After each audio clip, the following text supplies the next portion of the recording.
ಪಶ್ಚಿಮ ಬಂಗಾಳದಲ್ಲಿ ನಡೆಸಲಾದ ಎಸ್ಐಆರ್ನಿಂದ ರಾಜ್ಯ ಕಾಂಗ್ರೆಸ್ ಎಚ್ಚೆತ್ತುಕೊಳ್ಳುವ ಸೂಚನೆ ನೀಡಿದೆ. ಬೆಂಗಳೂರಿನ ಬಿಡದಿ ಬಳಿಯ ವಂಡರ್ಲಾ ರೆಸಾರ್ಟ್ನಲ್ಲಿ ನಡೆದ ಸಭೆಯಲ್ಲಿ ಚರ್ಚಿಸಲಾದ ವಿಷಯವನ್ನು ನೋಡಿದರೆ ಕಾಂಗ್ರೆಸ್ ನಿದ್ದೆಯಿಂದ ಎಚ್ಚೆತ್ತುಕೊಂಡಿರುವಂತೆ ಕಾಣಿಸುತ್ತಿದೆ. ಪಕ್ಷದ ಶಾಸಕರು ತಮ್ಮ ಕ್ಷೇತ್ರಗಳಲ್ಲಿ ಕಾಂಗ್ರೆಸ್ನ ಸಾಂಪ್ರದಾಯಿಕ ಬೆಂಬಲಿಗ ಮತದಾರರ ಪಟ್ಟಿಯಿಂದ ಕೈಬಿಟ್ಟು ಹೋಗದಂತೆ ಎಚ್ಚರಿಕೆ ವಹಿಸಬೇಕು ಎಂದು ರಾಜ್ಯ ಕಾಂಗ್ರೆಸ್ ಉಸ್ತುವಾರಿ ರಣದೀಪ್ ಸಿಂಗ್ ಸುರ್ಜೇವಾಲಾ ಮತ್ತು ಮುಖ್ಯಮಂತ್ರಿ ಡಿಕೆ ಶಿವಕುಮಾರ್ ಸೂಚನೆ ನೀಡಿರುವುದು ವರದಿಯಾಗಿದೆ.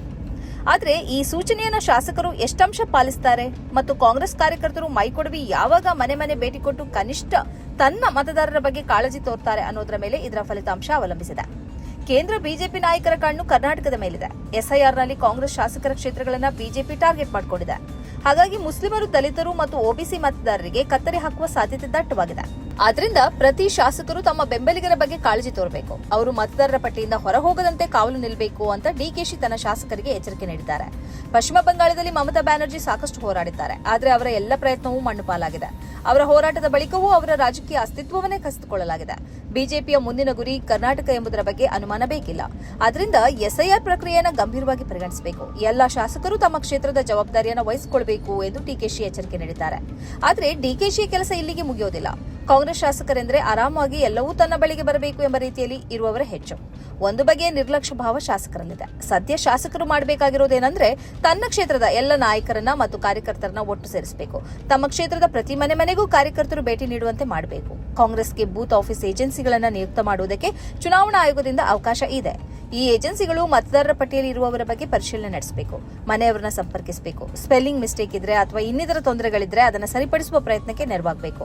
ಪರ್ಮನೆಂಟ್ ರೆಸಿಡೆಂಟ್ ಸರ್ಟಿಫಿಕೇಟ್ ಸಿಗುವಂತೆ ಮಾಡಬೇಕು. ಈ ಸರ್ಟಿಫಿಕೇಟ್ ಅನ್ನು ಚುನಾವಣಾ ಆಯೋಗ ಮಾನ್ಯ ಮಾಡಿದೆ. ಇಂತಹದೊಂದು ಪ್ರಯತ್ನ ಕಾಂಗ್ರೆಸ್ನಿಂದ ನಡೆಯಲಿ ಎಂದು ಸಾರ್ವಜನಿಕರು ಹೇಳ್ತಿದ್ದಾರೆ. ಈ ಕಾರ್ಯಕ್ರಮದ ಪ್ರಾಯೋಜಕರು Gadiyar group of companies, specialised in piling and shoring, engineering consultancy, firefighting, steel structures, real estate. Office, SIT Tower, Silicon Oasis, Dubai, UAE.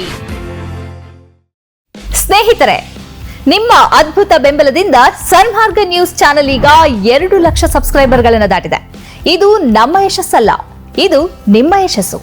ನಮ್ಮ ಮುಂದಿನ ಗುರಿ 4 ಲಕ್ಷ. ಇದು ಕಷ್ಟವಲ್ಲ. ನೀವು ಮಾಡಬೇಕಾದದ್ದು ಸಿಂಪಲ್.